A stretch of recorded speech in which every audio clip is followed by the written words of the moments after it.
بسم الله الرحمن الرحيم نحمده ونصلي على رسوله الكريم أما بعد فأعوذ بالله من الشيطان الرجيم بسم الله الرحمن الرحيم ألم نشرح لك صدرك ووضعنا عنك وزرك الذي أنقض ظهرك ورفعنا لك ذكرك فإن مع العسر يسرا إن مع العسر يسرا فإذا فرغت فانصب وإلى ربك فارغب صدق اللہ العظیم۔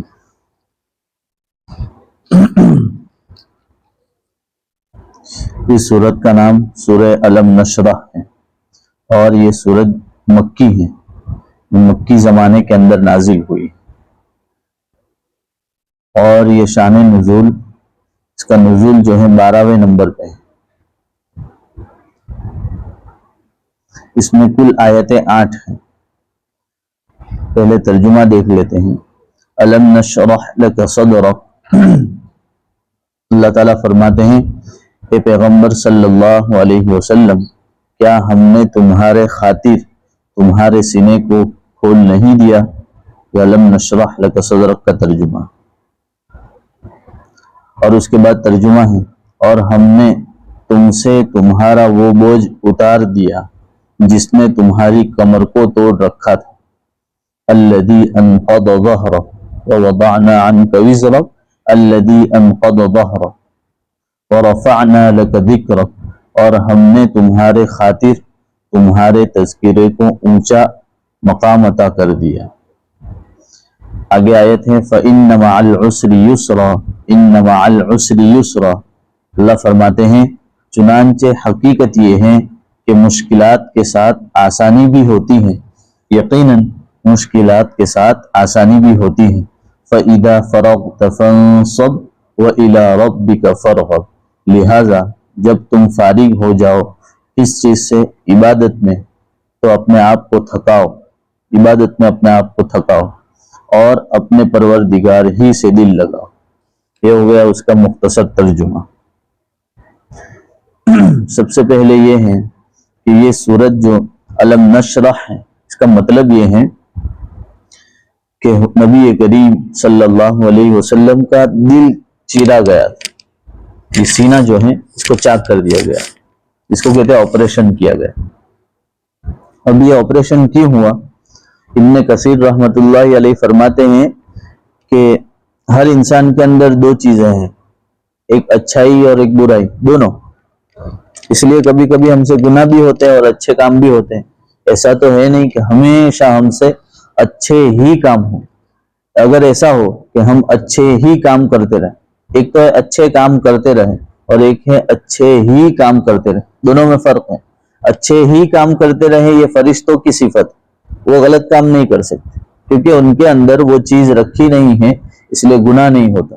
اور ہم انسانوں کے اندر یہ ہے کہ نفس کا مادہ رکھا ہوا ہے جس کو نفس امارہ کہتے ہیں، برائی کا، کہ اگر ہم تھوڑی سی بے توجہی کر دیں تو ہم سے گناہ ہو جاتے ہیں، جس کی وجہ سے ہمارا دل جو ہے خراب ہوتا ہے۔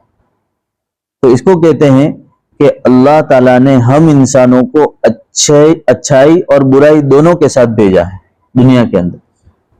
تو ہمارے اختیار میں ہے کہ ہم اچھے کام کریں اور ہمارے اختیار میں ہے کہ ہم برے کام کریں۔ اس لیے بعض مرتبہ ایسا ہوتا ہے کہ کچھ حالات یا پریشانی یا کچھ اچھی باتیں سننے سے آدمی کے دل کے اندر رغبت پیدا ہوتی ہے کہ کچھ آگے بڑھیں، کچھ نیکی کے کام کریں، کچھ نماز پڑھ لے، کچھ ذکر تلاوت کر لے۔ بعض مرتبہ ایسا شوق ہوتا ہے اور بعض مرتبہ ایسا ہوتا ہے کہ آدمی بہت پھنسا رہتا ہے تو اور گناہ کا جی چاہتا ہے، اب جے تھا ہے تو کریے چالوا دو، اس طرح ہوتا ہے۔ تو نبی کریم صلی اللہ علیہ وسلم کے دل کے اندر بھی یہی چیز تھی جو عام انسانوں کے اندر ہوتی ہے، دل کے اندر اچھائی اور برائی۔ اسی لیے جو ہے آدم علیہ السلام کو جب پیدا کیا گیا، شروع پارے میں ہے وَإِذْ قُلْنَا لِلْمَلَائِكَةِ اسْجُدُوا لِآدَمَ فَسَجَدُوا إِلَّا إِبْلِيسَ، کہ فرشتوں کو کہا تھا کہ سجدہ کریں، کسی نے منع نہیں کیا تھا، سب نے سجدہ کیا۔ لیکن اس وقت میں فرشتوں نے کچھ اشکال کیے تھے اللہ تعالیٰ سے کہ اللہ آپ ایسے مخلوق کو پیدا کر رہے جو دنیا میں فساد مچائیں گے، یعنی خون خرابہ کریں گے، آپس میں لڑیں گے۔ اب یہی ہو رہا ہے، فرشتوں یعنی ان کو معلوم تھا کہ یہ مخلوق اس طرح کرنے والی ہے، لیکن اللہ فرماتے ہیں میں آپ سے زیادہ جانتا ہوں، اسی لیے اللہ نے انسانوں کو خلیفہ، آدم علیہ السلام کو خلیفہ بنایا، یعنی سردار بنایا، ہر ایک کے باپ ہوتے ہیں۔ تو اس وقت میں اللہ تعالیٰ نے کہا تھا کہ فرشتوں کی جو صفات ہیں، یعنی انسانوں کے اندر بھی وہ چیز رکھی اچھائی کی، لیکن اس کے ساتھ برائی کی بھی ہمارے ساتھ رکھی ہے۔ تو فرشتے کے درجے سے آگے بڑھنے کے لیے اللہ تعالیٰ نے یہ بتایا کہ جو بندہ اپنے گناہوں سے معافی مانگ کر اور نیکیوں میں آگے بڑھ جاوے گا، وہ اتنا آگے بڑھے گا، فرشتوں سے آگے بڑھ جائے گا۔ کیونکہ ایک آدمی ہے، وہ اس کے اندر اچھائی بھی ہے اور خرابی بھی ہے، وہ آدمی اگر اچھائی ہی کی طرف زیادہ بڑھے تو اس کی خوبی ہے، یعنی اچھی علامت۔ اور ایک آدمی ہے جس کے اندر خرابی ہے ہی نہیں اور وہ اچھے کام کرے تو کوئی کمال کی بات نہیں، یہ فرشتوں کی بات کہ اگر وہ سجدے کر رہے، کئی ہزاروں سال سے سجدے میں گرے ہوئے، رکوع میں پڑے ہوئے، اللہ کی تسبیح بیان کر، اس میں کون سا بڑا کمال ہے؟ ان کے اندر تو گناہ کا مادہ ہے ہی نہیں، یعنی گناہ کا سافٹ ویئر ڈالا ہی نہیں ہے اللہ نے، تو گناہ ان سے ہوگا ہی نہیں، تو ان کی کوئی کمال کی بات نہیں ہے۔ ہم انسانوں کی یہ کمال کی بات ہے کہ ہم اچھائی بھی کر سکتے ہیں اور برائی بھی کر سکتے ہیں، دونوں اختیار اللہ نے ہمارے ہاتھ میں دیے۔ تو میں یہ بتانا چاہتا ہوں اس بات سے کہ الم نشرح لک صدرک، یہ پہلی جو آیت ہے، اس کے اندر نبی کریم صلی اللہ علیہ وسلم کے دل میں بھی یہ سسٹم اندر تھی، لیکن اس کے بعد اللہ تعالیٰ نے جو ہے اس خرابی والے جو پوائنٹ تھے، جو سافٹ ویئر تھا، جو چیز خرابی کی دل کے اندر تھی، اللہ نے اس کو نکالی۔ شق صدر جس کو کہتے ہیں، یہ نبی کریم صلی اللہ علیہ وسلم کا معجزہ ہے۔ اس کے اندر یہ ہوا کہ ایک مرتبہ حضور صلی اللہ علیہ وسلم جنگل میں جا رہے تھے۔ آپ کو وہ واقعہ معلوم ہوگا کہ حضور صلی اللہ علیہ وسلم جب یتیم ہو گئے تھے، ان کے والد صاحب کا انتقال ہو گیا تھا، حضرت عبداللہ کا، اب دودھ پلانے والی بہت ساری آئی تھی، حضرت ماں حلیمہ رضی اللہ تعالی عنہا نے جو ہے حضور صلی اللہ علیہ وسلم کو دودھ پلانے کے لیے لے گئے تھے، چھوٹے تھے اس وقت میں، تو حضرت حلیمہ لے گئی اپنے گھر کے اندر، اس کے ساتھ میں ان کے بیٹے خود موجود تھے، ایک تو غالباً حضرت اسماء رضی اللہ تعالی عنہا ان کی بیٹی، اور ایک بھائی حضرت عبداللہ رضی اللہ تعالی عنہ۔ تو یہ تو ہوئے حضرت حلیمہ رضی اللہ تعالی عنہ کے خود کے بیٹے حضرت اسماء اور حضرت عبداللہ، اور یہ نبی کریم صلی اللہ علیہ وسلم کو تربیت کے لیے، دودھ پلانے کے لیے لے گئے تھے۔ تو یہ رضائی بھائی ہوتے ہیں، جس کو کہتے ہیں دودھ شریک بھائی، عبداللہ اور حضرت اسماء دودھ شریک بہن۔ تو یہ حضرت عبداللہ وغیرہ جو ہے جنگل کے اندر کسی سبب سے گئے ہوئے تھے، لکڑیاں چننے کے لیے یا پھر جو ہے بکریاں چرانے کے لیے، کسی کام کی وجہ سے جنگل میں گئے ہوئے تھے۔ اب اتفاق ایسا ہوا، ابن کثیر رحمت اللہ علیہ جو ہے 531ویں صفحے میں لکھتے ہیں کہ حضرت جبرائیل علیہ السلام اور کچھ فرشتوں کی جماعت آئی، اور نبی کریم صلی اللہ علیہ وسلم فرماتے ہیں اس سال حضرت اپنے نبی کریم صلی اللہ علیہ وسلم کی عمر 10 سال اور کچھ مہینے کی ہوئی تھی، یعنی 10 سال اور کچھ آگے، یعنی اتنے چھوٹے ہی تھے ابھی۔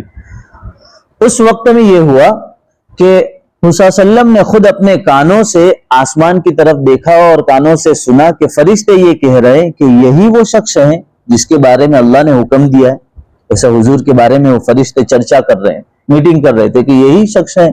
فرشتوں نے کہا کہ ہاں یہی ہے۔ پھر جو فرشتے نیچے اترے، خود نبی کریم صلی اللہ علیہ وسلم فرماتے ہیں کہ میں نے ان کے چہرے کو دیکھا تو اتنے منور تھے کہ آج تک میں نے وہ چہرے نہیں دیکھے۔ فرشتے خود نور سے پیدا کیے گئے، بہت خوبصورت تھے، منور تھے، اور فرماتے ہیں کہ ایسے کپڑے پہنے ہوئے تھے کہ آج تک میں نے وہ کپڑے دیکھے نہیں، بہت اعلیٰ قسم کے، کہ وہ جنت سے آئے ہوئے ہیں، تو ان کے کپڑے بھی بہت خوشنما تھے، بہت بہترین تھے۔ اور خود نبی کریم صلی اللہ علیہ وسلم فرماتے ہیں کہ ان کے جسم سے ایسی خوشبو آتی تھی کہ آج تک میرے ذہن نے ان کا خیال نہیں کیا، یعنی اتنی بہترین خوشبو لگائے ہوئے آئے تھے۔ پھر انہوں نے جبرائیل علیہ السلام اترے اور دو فرشتوں نے بازو پکڑا حضور صلی اللہ علیہ وسلم کا اور کہا کہ ان کو لٹا دیجئے۔ نبی کریم صلی اللہ علیہ وسلم کو لٹا دیا گیا اور کہا کہ ان کے سینے کو چاک کر، یعنی سینے کو چیر دیا گیا۔ اس کے بعد دل کو ایک سونے کی تشتری میں، تشتری یعنی پلیٹ کے اندر جو ہے رکھا گیا، اور دل کے اندر سے وہ مادہ جن کی وجہ سے گناہ ہوتا ہے، دونوں ہیں, دونوں چیزیں ہمارے اندر, ایک نیکی کی اور ایک برائی کی, دونوں صفت اللہ نے رکھی ہیں. تو وہ مادہ جن کی وجہ سے حسد, بغض, کینہ, جھوٹ, یعنی وہ برائی جن سے دل خراب ہو جاتا ہے اور گناہ کی رغبت ہوتی ہے, گناہ کی رغبت ہوتی ہے, وہ چیز نکال لی گئی. اور پھر جو ہے زمزم سے نبی کریم صلی اللہ علیہ وسلم کے قلب مبارک کو دھویا گیا اور پھر سے رکھ دیا گیا.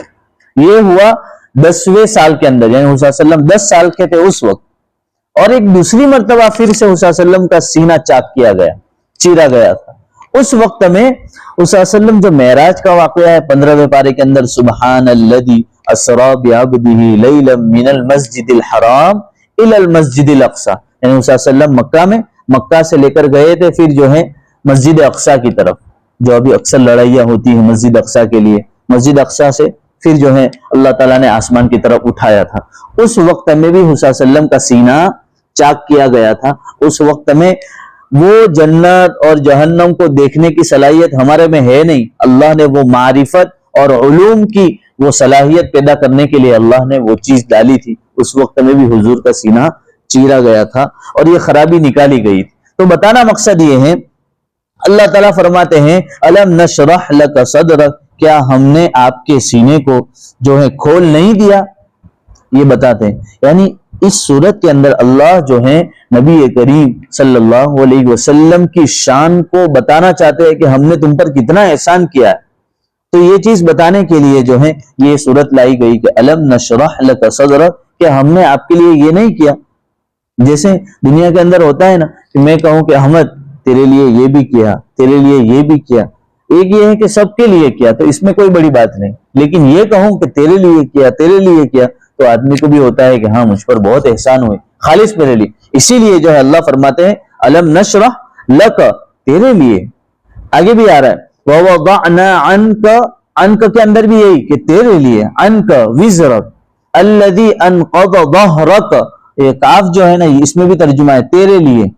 تو اللہ تعالیٰ فرمانا چاہتے ہیں کہ یہ سب کچھ تیرے لیے کیا ہے. اس کے اندر بتانا مقصود یہ کہ جس کا تعلق ہوتا ہے وہی کرتا ہے نا, جس کا کسی سے تعلق ہوتا ہے اس کے لیے کوئی کام کرتا ہے. جیسے مرتضیٰ بھائی کو مجھ سے محبت ہے تو وہ میرے لیے کرتے ہیں کہ بھائی یہ امام صاحب, یہ امام صاحب, کیوں بھائی کر رہے, پھوکٹ میں کوئی نہیں کرتا, کسی سے محبت ہے کوئی لگاؤ ہے تب جا کر کرتا ہے. تو یہ چیز ہے کہ اللہ تعالیٰ کو بڑی محبت ہے ہمارے نبی سے, اس لیے ہمارے نبی کو یہ بتاتے آپ کے لیے کیا, آپ کے لیے یہ کیا. تو سینے کو چیرا گیا, اس کے اندر بڑی معرفت اور جو ہے اللہ نے حکمت کی باتیں دلوں کے اندر اللہ نے ڈالی. یہ پہلی چیز ہوئی. اور کتابوں میں لکھا ہے, ایک تفسیر تو یہ ہے کہ معرفت اور حکمت کی باتیں, عقل مندی کی باتیں. اس لیے آپ دیکھیں کہ حدیث جب بیان کی جاتی ہیں اس میں بہت ساری باتیں ہوتی. ایک حدیث چھوٹی سی ہے اور اس پر جو ہے 2-4 گھنٹے کی باتیں لکھی ہوئی ہیں. کتنی لمبی باتیں ہوتی تو وہ ختم ہی نہیں ہوتی. اب اس کو میں جتنا مختصر کرنا چاہتا ہوں بہت کم, بہت شارٹ کرنا چاہتا ہوں. حالانکہ آپ جو ہے اس کو یوٹیوب پر خود سرچ کریں اپنے اکابرین کی تفسیر میں کہ الم نشرح کی تفسیر, آپ دیکھیں گے 2 گھنٹے 2.5 گھنٹے کی تفسیر لکھی ہوئی ہے. اب اس میں بھی لکھی ہوئی 8-10 صفحے کی. اس کے بعد میرے پاس ایک اور ہے وہ 8 جلدوں کے اندر لکھی ہوئی ایسی موٹی موٹی. یعنی اتنی ساری تفسیر کرنے جاوے تو کوئی بیٹھے ہی نہیں, پھر یعنی بہت لمبا ہو جاتا ہے ایک ایک چھوٹی چھوٹی بات کو. تو آپ بعض مرتبہ سوچیں مولانا تو 15-20 منٹ کے اندر پوری الم نشرح ختم کر دے, وہ کہاں سے. اس کی موٹی موٹی جو باتیں ہوتی ہے وہی میں آپ تک پہنچاتا ہوں, کیونکہ اس کی لمبی لمبی بہت باتیں ہوتی, بہت باریک باریک باتیں چھوٹی چھوٹی چھوٹی, وہ بیان کرنے جائے کہ بہت وقت چلا جاتا اور اب ہماری تفسیر بھی مکمل نہیں ہو سکتی. اس لیے جو ہے یہ تو صرف ایک آیت کی تفسیر ہوئی جس پر میں نے بتایا کہ ایک تو معنی یہ ہوا کہ معرفت اور اللہ کے قریب ہونے کے لیے جتنی چیزیں تھے اللہ نے وہ ڈالی. اس کے بعد آیت ہے وَوَضَعْنَا عَنْكَ وِزْرَكَ الَّذِي أَنْقَضَ ظَهْرَكَ, اس کا ترجمہ ہوتا ہے ہم نے آپ سے آپ کے بوجھ کو ہٹا دیا. الَّذِي أَنْقَضَ ظَهْرَكَ, جس کی وجہ سے آپ کی کمر جھکی ہوئی تھی. آدمی جو ہے نا ذمہ داری کی وجہ سے بعض مرتبہ بہت تھک جاتا ہے. ہم سب اسی میں ہیں. ہم جو ہے ذمہ داری, اپنے گھروں کی ذمہ داری, اپنے ماں باپ کی, بیوی بچوں کی ذمہ داری, پھر کمانے کی ذمہ داری, جس کی وجہ سے مرد جو ہے بڑا تھک جاتا ہے. اللہ اسی کو فرماتے ہیں کہ وَوَضَعْنَا عَنْكَ وِزْرَكَ, موسیٰ صلی اللہ علیہ وسلم کی ذمہ داری تھی کہ فَاسْتَقِمْ كَمَا أُمِرْتَ, جو حکم دیا, کیا دیا تھا اللہ نے حکم, میری توحید کو لوگوں کے اندر پہنچانا ہے، اور نبی نے پہنچایا تبھی جا کر ہم تک پہنچا ہے. تو نبی کا کام اتنا بڑا تھا کہ حضور کو بہت ٹینشن تھا کہ پوری دنیا کے اندر کب پہنچیں گے، کس طرح کام ہوگا. تو یہ ساری چیزیں تھی، بڑا ٹینشن اور بڑا فکر رہتا تھا. تو وزر کا ترجمہ ویسے ہوتا ہے کہ پہاڑ کی طرح بوجھ. بعض مرتبہ آدمی حالت میں آ جاتا ہے تو بہت پریشان ہو جاتا ہے، کچھ سمجھ میں نہیں آتا، ڈپریشن میں رہتا ہے، کچھ سمجھ میں نہیں آ رہا. تو یہ وزر کا ترجمہ ایسا ہوتا ہے کہ پہاڑ کی طرح بوجھ ڈال دیا گیا کہ پوری دنیا کے اندر توحید کو پھیلانا ہے، اللہ کی وحدانیت کو بتانا ہے. کیا کریں گے؟ آگے فرمایا الذی انقض ظہرک، اتنی بڑی ذمہ داری دی کہ حضور صلی اللہ علیہ وسلم کی کمر جو ہے، کمر پر بڑا بوجھ تھا. تو یہ صورت کے اندر یہ بتانا ہے. ایک دوسری تفسیر لکھی ہوئی ہے جس کے اندر یہ بتلایا گیا کہ حضور صلی اللہ علیہ وسلم جو ہے بعض مرتبہ ایسا کام کرتے تھے. حضور صلی اللہ علیہ وسلم سے کوئی بھی نبی سے گناہ نہیں ہوتا تھا، کوئی بھی نبی ہو اس سے گناہ نہیں ہوتا. ہم سے گناہ ہوتا ہے، اللہ تعالیٰ نے ان کو، جیسے بچے چھوٹے ہوتے ہیں ان سے کوئی گناہ نہیں، وہ شریعت کے پابند نہیں ہے، ان سے کوئی گناہ نہیں ہوتا. اسی طرح نبی معصوم ہوا کرتے، یعنی ان سے کوئی گناہ نہیں ہوتے. لیکن خلاف اولا بات، کوئی مصلحت کی بات، جیسے میں سمجھانے کے لیے بتاتا ہوں کہ ایسا سمجھو کہ ابھی میت کا ماحول ہے، موت، یہاں میت ہے.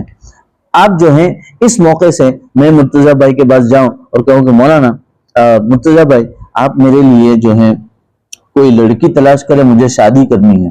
تو آپ کہیں صاحب کوئی کھوپڑی کام کرتی چاہیے، میت والا ماحول ہے، ہم نے ٹائم سے نہیں بات کروا، یا پھر اور کوئی بات. یعنی سمجھانے کے لیے میں آپ کو بتا رہا ہوں، ایسی کوئی بات جو اس موقع کے مناسب نہیں ہے اور وہ موقع سے وہ بات کہی جا رہی ہے، تو جو ہے وہ مصلحت اور وقت کے خلاف بات ہوتی ہے. تو حضور صلی اللہ علیہ وسلم جو ہے بڑی اونچی شان والے تھے. بعض مرتبہ وہ کام جو جائز تو ہوتے تھے لیکن جو ہے خلاف اولا ہوتے تھے، یعنی وہ موقع اور مناسب نہیں تھا.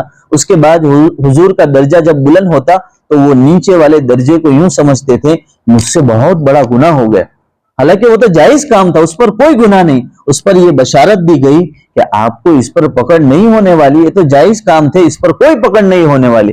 یعنی حضور کو جو ہے یہ دیا گیا خوشخبری، فَمَن يُرِدِ اللَّهُ بِهِ يَشْرَحْ صَدْرَهُ لِلْإِسْلَامِ، کہ آپ کے دل کو جو ہے کھول دیا گیا ہے، آپ کو کوئی ٹینشن لینے کی ضرورت نہیں، آپ گھبرائے نہیں. جب ایسا سہارا مل جائے تو پھر کام کرنا آسان ہو جاتا ہے. ایک تو ترجمہ یہ ہو گیا.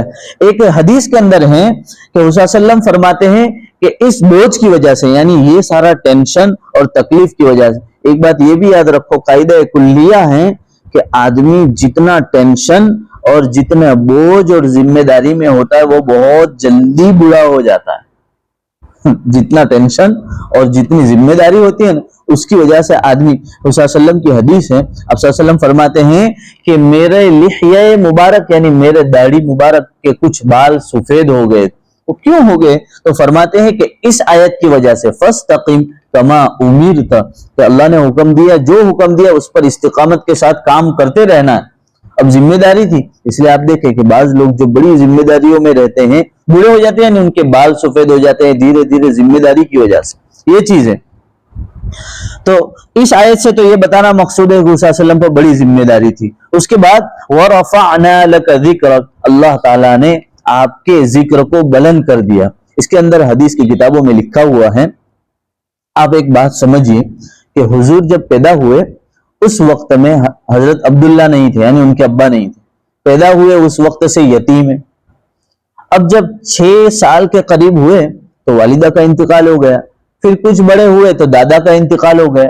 یعنی جو سہارا بنتے ہیں، یعنی سپورٹ کے لیے، بڑا ہونے کے لیے جو ہے سہارا چاہیے، اللہ نے وہ سارے سہارے اٹھا لیے تھے.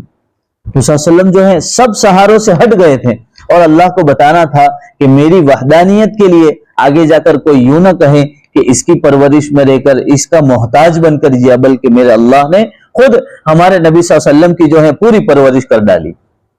تو اللہ تعالیٰ نے جو ہے ہمارے نبی صلی اللہ علیہ وسلم پر بہت حالات آئے. اس کے بعد حضرت خدیجہ رضی اللہ تعالیٰ عنہا کا انتقال ہو، بہت ٹینشن میں آ گئے.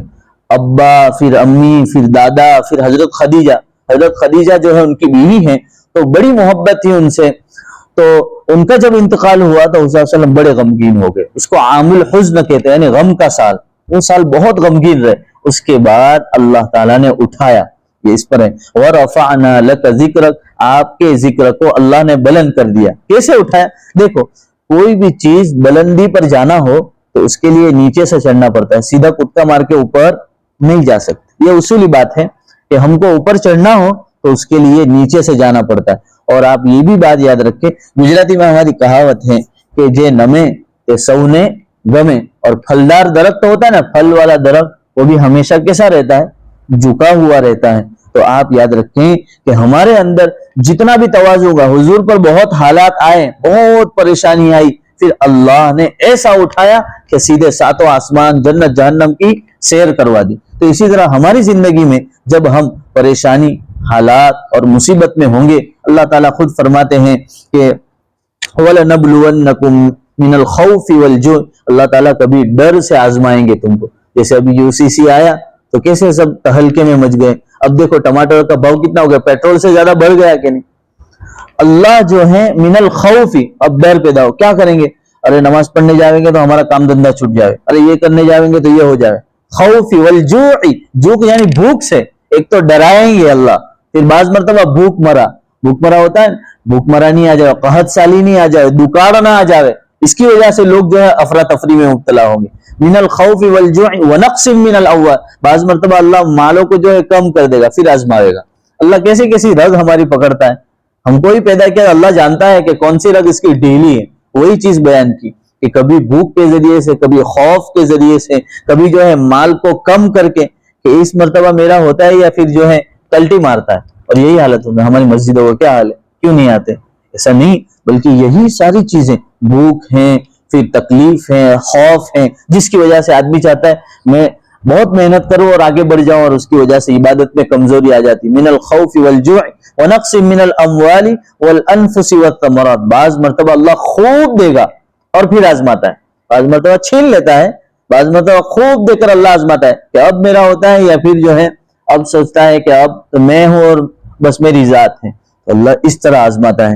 تو یہ موقع ہوتا ہے کہ اس موقع سے ہمیں اللہ کو جو ہے یہ بتانا ہے کہ اللہ میری حیثیت کچھ بھی نہیں تیرے سوا, یا اللہ تیرے ہی دم سے ہم چلتے ہیں. وَرَفَعْنَا لَكَ ذِكْرَكَ, اللہ نے جو ہے نبی کریم صلی اللہ علیہ وسلم کی بڑی شان رکھی. ایک مرتبہ حدیث میں آتا ہے کہ حضور صلی اللہ علیہ وسلم نے خود فرمایا کہ یہ اللہ سے مجھے سوال نہیں کرنا چاہیے تھا. ابن کثیر رحمۃ اللہ علیہ نے لکھا ہے کہ یہ سوال مجھے نہیں کرنا ہے. کیا سوال کیا معلوم؟ جیسے مرتضیٰ بھائی یا عقیل بھائی مجھ سے ہر مرتبہ محبت سے کچھ نہ کچھ دیتے رہتے, بھیجتے رہتے, میں بعض مرتبہ پوچھ لوں کہاں سے لاتے ہو, کیا کرتے ہو؟ ارے بھائی جے شیطان تھی چالیا کروا دے تم نے ہو لے دے. اللہ تعالیٰ نے بہت احسانات نبی کریم صلی اللہ علیہ وسلم پر کیے تھے. تو فرمانے لگے کہ اللہ تو نے ابراہیم کو خلیل اللہ بنایا, اور جو ہے اسماعیل کو ذبیح اللہ بنایا, یعنی بڑے بڑے اونچے اونچے مرتبے دیے. موسیٰ کو کلیم اللہ بنایا, عیسیٰ کو جو ہے روح اللہ بنایا. تو اللہ مجھے کیا دیا تو نے, میں تو پیدا ہوا تب سے یتیم تھا.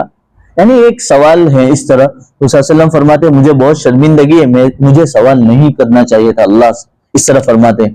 تو اللہ تعالیٰ فرماتے ہیں کہ اذا ذکرت ذکرت معی, ایسے خوشخبری سنائی تجھے معلوم نہیں ہے.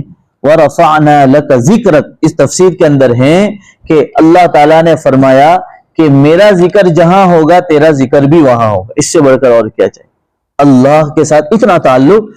کتابوں میں لکھا ہوا ہے کہ آسمان میں جہاں عرش ہے وہاں پر, جیسے ہمارے یہاں لکھا ہے نا یہ لا الہ الا اللہ محمد رسول, تو یہاں صرف اللہ کا نام نہیں ہے, محمد بھی ساتھ میں جڑا ہوا ہے. اس کا مطلب ہے آپ تشہد میں دیکھیں, اذان میں دیکھیں, آپ نماز میں دیکھیں, محمد کہیں بھی چھوٹا نہیں ہے, بلکہ اللہ نے جوڑ کر رکھا ہے. یعنی اتنی محبوبیت اللہ نے بتائی. اور حضور صلی اللہ علیہ وسلم نے کہا مجھے, یعنی اللہ نے بہت دیا تھا, مجھے معلوم نہیں تھا, میں نے اللہ سے پوچھا تو اللہ نے کہا میرا ذکر جہاں ہوگا وہاں تیرا بھی ذکر ہونے والا ہے. یعنی اتنا اونچا بلند مقام اللہ تعالیٰ نے عطا فرمایا. تو یہ وَرَفَعْنَا لَكَ ذِكْرَكَ کے اندر یہ چیزیں حضور صلی اللہ علیہ وسلم نے فرمایا مجھے بہت شرمندگی ہوئی کہ میں نے اللہ سے یہ پوچھا اللہ تو نے مجھے کیا دیا ہے. اللہ نے اتنا بڑا اونچا مرتبہ اللہ نے دیا تھا. وَرَفَعْنَا لَكَ ذِكْرَكَ, یہاں تین چیزیں ہیں. ایک یہ ہے شرح صدر. شرح صدر یعنی کیا معلوم ہے کہ ہم کسی کام میں لگے ہوئے ہو اور فل اطمینان ہو. جیسے مرتضیٰ بھائی گاڑی چلا رہے ہیں اور میں جو ہے نیا ڈرائیور ہوں, مرتضی بھائی میرے ساتھ بیٹھیں گے تب بھی ٹینشن ہوگا کہ یہ کہیں نہ کہیں ٹھوک نہیں مارے، اور آپ چلائیں گے مجھے کوئی ٹینشن نہیں، میں اپنا کچھ بھی کام کرتا رہوں، گاڑی میں بیٹھ کر ادھر کروں ادھر اچھلوں کچھ بھی کروں، مرتضی بھائی اپنا کام کرتے ہیں کیونکہ وہ فل ڈرائیور ہیں، تو ان کو شرع صدر ہے، یعنی فل اطمینان ہے کہ انشاءاللہ جو ہے اللہ کے فضل و کرم سے میں اچھی طرح ڈرائیونگ کر لوں گا. اس کو کہتے ہیں شرع صدر، کسی بھی کام میں فل کانفیڈنس اس کو کہتے ہیں کہ کانفیڈنس پورا ہے، پورا اطمینان ہے. تو ایک جو ہے اللہ تعالیٰ نے اس صورت کے ذریعے سے بتایا کہ کوئی ٹینشن لینے کا نہیں، مخلوق کی طرف بھی تم متوجہ ہوں گے تب بھی اللہ سے غافل نہیں ہوں گے. ہم جو ہے ہمارا بچہ روتا ہے یا پریشانی میں ہوتے ہیں تو بعض مرتبہ عبادت سے ہم غافل ہو جاتے ہیں، بعض مرتبہ اللہ کے حقوق سے غافل ہو جاتے ہیں، لیکن جو ہے ہمارے نبی جب سوتے بھی تھے اس وقت میں بھی دل اللہ سے تعلق رکھا ہوا ہوتا تھا. یہ چیز ہے تو شرع صدر اللہ نے عطا فرمایا. دوسری چیز وضع وزر، یعنی تکلیف کو اللہ نے وہ بوجھ جو نبی پر تھا اللہ نے اس کو ہٹا دیا. اور ایک تیسری صفت اللہ نے عطا فرمائی وہ یہ رفع ذکر، یعنی اللہ نے ان کے ذکر کو بڑا بلند کیا. آگے آیت ہے فَإِنَّ مَعَ الْعُسْرِ يُسْرًا إِنَّ مَعَ الْعُسْرِ يُسْرًا. اس کے اندر دیکھو فَإِنَّ مَعَ الْعُسْرِ يُسْرًا إِنَّ مَعَ الْعُسْرِ يُسْرًا. میں آپ کو صرف دکھاتا ہوں، اب تھوڑا دیکھیں اس طرف، یہاں پر دیکھو یہ مال کے بعد الف لام دکھ رہا ہے، الف اور لام دکھتا ہے نا، یہاں ہے اس کے بعد ان مع الف لام، دونوں جگہ الف لام ہے. تو آیت تو شاید آپ کو یاد ہوگی ان مع العسر یسرا فان مع العسر یسرا، دونوں جگہ العسر العسر، عسر کا معنی ہوتا ہے تکلیف کے، عسر کے معنی تکلیف کے ہوتے ہیں. میں یہاں صرف عربی کا قاعدہ، حالانکہ یہ جو ہے عربی جانتے ہیں ان کے لیے، لیکن آپ کو ہلکا سا سمجھانے کے لیے بتا رہا ہوں، دونوں جگہ اللہ نے الف لام بیان کیا ہے. تو یہاں بتانا مقصود یہ، مثال کے طور پر میں یہ کہوں کہ جس وقت میرا نکاح ہو رہا تھا اس وقت عربی میں جیسے بات کر رہا ہوں تو میں کہہ رہا ہوں کہ جس وقت میرا نکاح ہو رہا تھا المرتضی بھائی شریک تھے. اس کے بعد اور بات چلی، میں نے کہا المرتضی بھائی شریک تھے، تو ایک بات ہوئی وہاں بھی المرتضی ہیں، دوسری جگہ بات ہو رہی وہاں بھی المرتضی ہے. مطلب یہ ہے کہ دونوں جگہ ایک ہی مرتضی بھائی مراد ہے، دوسرا نہیں. اگر دوسرا مراد ہوتا تو ایک جگہ المرتضی یعنی ایک شخص، اور دوسری جگہ صرف مرتضی، المرتضی نہیں، الف لام نہیں لگاتا.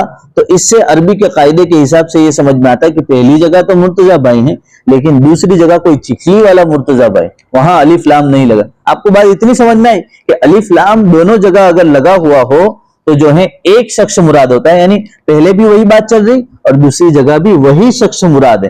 تو اللہ فرماتے ہیں کہ جو ہے فَإِنَّ مَعَ الْعُسْرِ يُسْرًا إِنَّ مَعَ الْعُسْرِ يُسْرًا، کہ تکلیف تو دونوں جگہ حضور صلی اللہ علیہ وسلم پر جو تکلیف تھی، پریشانی تھی، وہ دونوں جگہ ایک ہے، لیکن دونوں جگہ جو ہیں اللہ تعالیٰ نے فرمایا فَإِنَّ مَعَ الْعُسْرِ يُسْرًا، یہاں یسر کے اندر الف لام نہیں، اور إِنَّ مَعَ الْعُسْرِ يُسْرًا دوسری جگہ بھی جو یسر ہے وہاں بھی الف لام نہیں.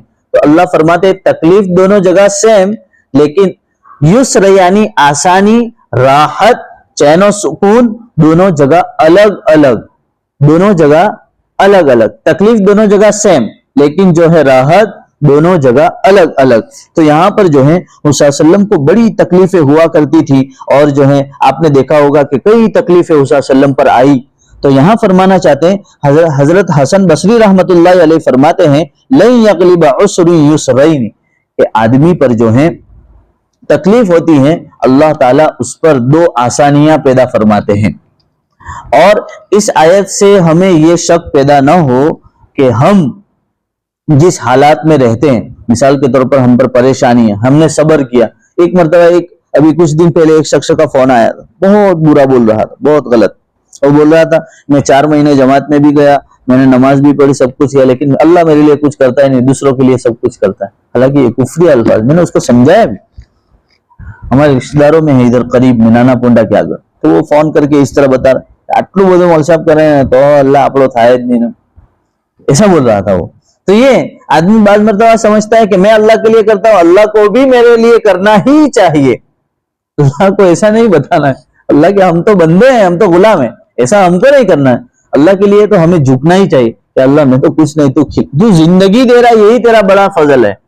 یہ وہ کہہ رہا تھا میرا کاروبار چلتا نہیں، دھندے میں کبھی برکت ہی نہیں ہوتی، کچھ ہو ہی نہیں رہا، اللہ مارا لیدے تو چھید جو نہیں، ایسا بولا تھا اسے. اور اس کا نکاح بھی نہیں ہوتا تو بہت پریشان ہے. 32 سال کی عمر ہے اس کی, بول رہا ہمارا نکاح بھی نہیں تھا, پوری نہیں والے ہمارا لیدر تو اللہ چھیڑ نہیں, ایسا بول. تو یہاں میں یہ بات سمجھانا چاہتا ہوں, فَإِنَّ مَعَ الْعُسْرِ يُسْرًا إِنَّ مَعَ الْعُسْرِ يُسْرًا, کہ جو ہے اللہ فرماتے ہیں. ایک بات آپ یاد رکھو کہ یہ آیت جو نازل ہوئی ہے یہ تو فکس اسی کے لیے ہے کہ حضور صلی اللہ علیہ وسلم اور صحابہ پر بڑی تکلیفیں آئی تھی. اللہ نے وعدے کیے تھے کہ تکلیف تو ایک ہی ہے لیکن آسانیاں ہم زیادہ تم کو دیں گے. یہ وعدہ اللہ تعالیٰ نے کر رکھا ہے. لیکن اللہ کا قانون یہ ہے, اللہ تعالیٰ قرآن میں فرماتے ہیں لَإِن شَكَرْتُمْ لَأَزِيدَنَّكُمْ وَلَإِن كَفَرْتُمْ إِنَّ عَذَابِي لَشَدِيدٌ. میری نعمت پر شکر گزاری کرو گے, اللہ کا قانون یہ ہے. اس آیت کا نہیں بتا رہا ہوں, اللہ کا قانون یہ ہے کہ اگر حالات میں پڑے, پریشانی میں ہو, آپ تکلیف میں ہو, اس وقت میں اگر صبر کا دامن تھام رکھو گے اور اللہ پر مضبوطی سے یقین رکھو گے, اللہ کا وعدہ ہے اللہ تمہاری مدد ضرور کرے گا. اس آیت سے نہیں, اس آیت میں تو جن کی تفسیر ہے, جن کا مطلب ہے وہ تو حضور اور صحابہ کرام ہیں. لیکن اس آیت سے عادت اللہ کی یہ ہے کہ اگر ہم مصیبت میں ہو, پریشانی میں ہو, اس وقت میں اگر اللہ کی طرف متوجہ ہو جائے, اللہ سے مانگے اور اللہ سے کہیں کہ اللہ حالات دینے والا بھی تو ہے اور راحت دینے والا بھی تو ہے, اور بھروسہ رکھ کر اللہ پر یقین رکھیں گے, انشاءاللہ حالات کو اللہ ٹھیک کر دے گا. یہ اس کی تفسیر ہے. آخری آیت فَإِذَا فَرَغْتَ فَانْصَبْ وَإِلَىٰ رَبِّكَ فَارْغَب. اب یہاں جو چیز ہے وہ سب سے اخیری بات ہے کہ ایک ہوتی ہے ہم سب جو ہے مثال کے طور پر گشت کر رہے ہیں, دعوت دے رہے ہیں لوگوں کو, کسی بھی اچھے دین کے کام میں لگے ہوئے مخلوق کی, اس کے اندر ہوتا ہے کہ مثال کے طور پر میں نے جو ہے یہ بھائی کی مدد کر دی, 1000 روپے دے دیے یا کچھ بھی مدد کر دی, تو ایک تو ہو گیا ان کی خدمت کی میں نے, تو یہ خدمت بالواسطہ ہوتی ہے, یعنی میں نے ان کی خدمت کی, ان کے ذریعے سے اللہ تک پہنچتی. اور نماز جو ہے ڈائریکٹ ہماری ہوتی ہے اللہ سے, زکوٰۃ ڈائریکٹ اللہ سے ہوتی ہے, روزہ ڈائریکٹ اللہ سے, کوئی واسطہ نہیں بنتا, اور یہ واسطہ بنتا ہے. تو اس کے اندر جو مخلوق کی حضور صلی اللہ علیہ وسلم لوگوں کو دعوت دیتے تھے توحید کی, تو یہ تو بالواسطہ خدمت ہے, یعنی ایک ذریعہ بنتا ہے. اور نماز, روزہ, ذکر, تلاوت جو ہیں یہ بلا واسطہ, کوئی بیچ میں حائل نہیں, ڈائریکٹ اللہ سے ہوتا ہے. تو اس آیت کے اندر یہ بتایا گیا کہ آپ جب ان خدمات سے اور ان دعوت و تبلیغ کے کام سے اور لوگوں کو اللہ کی طرف بلانے سے فارغ ہو جاؤ, تو یہ صرف بیٹھے نہیں رہنا ہے, ایسا نہیں سمجھنا کہ یہ بہت بڑا کام ہو گیا, بلکہ اصل جس مقصد کے لیے اللہ نے پیدا کیا, وَمَا خَلَقْتُ الْجِنَّ وَالْإِنسَ إِلَّا لِيَعْبُدُونِ, اپنے لیے لوگوں کی خدمت تو کرنا ہی ہے لیکن پہلے اپنی بھی کر لینی ہے. اپنی خدمت کا کیا, اپنی خدمت کیا ہے, اپنے حقوق جو اللہ نے ہم پر رکھے ہیں, نماز, روزہ, ذکر, تلاوت, گھروں کی خدمت, اس کو ادا کرنے کے لیے. فرغت فانصب, جب تم فارغ ہو جاؤ تو اس کے بعد کیا کرنا ہے, وَإِلَىٰ رَبِّكَ فَارْغَب, اللہ کی طرف رجوع کرو. اسی لیے اس کے اندر لکھا ہے کہ علماء جو مدرسے کے اندر پڑھاتے ہیں یا میں یہاں نماز پڑھاتا ہوں, یہ تفسیر کرتا ہوں, تو بہت بڑی دھاڑ مار لی, ایسا نہیں, بلکہ اپنی خلوت یعنی اپنی تنہائی کے اندر اللہ سے خصوصی تعلق پیدا کرنا, جیسے قرآن کریم پڑھنا, ذکر کرنا, تہجد میں اللہ سے مانگنا, یہ ساری چیزیں اللہ کے ساتھ پرائیویٹ ہے, اس کو ضرور کرنا چاہیے. اللہ تعالیٰ یہ کہہ رہے کہ ان سارے کاموں سے ہمارے نبی صلی اللہ علیہ وسلم جب فارغ ہو جائے تو اے میرے محبوب واپس کہاں آنا ہے, وَإِلَىٰ رَبِّكَ فَارْغَب, اپنے اللہ کی طرف جو ہے توجہ کر لو اور اللہ سے مانگو. اگر ایسا نہیں کرو گے, لوگوں کو دعوت دی, لوگوں کو کھلایا پلایا, تو اپنے اندر تکبر آ سکتا ہے. مہاراج جو تو کوئی کھوڑا بھی نہیں سکے, مہاراج جو تو ابھی کوئی خدمت کر ہی نہیں سکے, ایسا ہوتا ہے نا. ہمارے یہاں بول بھی ہوتے ہیں اس طرح کے, بہت سے لوگ بولتے ہیں کہ اپنے جو کہہ رہے نا وہ تو کوئی نہ بھی تھا نہیں. اتنی بڑی خدمت کرنے کے باوجود اللہ کیا, وَإِلَىٰ رَبِّكَ فَارْغَب, کہ اللہ کی طرف پھر سے متوجہ ہو جاؤ کہ اللہ مجھ سے تو نہیں ہو سکتا تھا, تیرے فضل و کرم سے ہوا ہے, تو اللہ تعالیٰ اور آگے بڑھاوے گا. ورنہ ایسا نہیں کرو گے تو ہماری زبان سے یہی نکلے گا, میں کہہ رہی ہوں جو اپنے اتانے تو تھی, میں وہاں تھا تب ہوا, ورنہ تھا امپاسبل. یہ چیز نہیں, وَإِلَىٰ رَبِّكَ فَارْغَب, کہ اللہ کی طرف راغب ہو جاؤ, اللہ کی طرف توجہ کر لو کہ یا اللہ یہ ساری محنت جو مخلوق کی اور اتنی تکلیف آئی, سب برداشت کرنے کی طاقت اور لوگوں کو تیری طرف بلانے کی طاقت یا اللہ تو نے ہی دی, اور میں نے اس پر صبر کیا, تو نے میرا مرتبہ بلند کیا. اللہ تیرا شکر ہے. اللہ رب العزت مجھے آپ کو کہنے سننے سے زیادہ عمل کی توفیق عطا فرمائے. سبحان اللہ.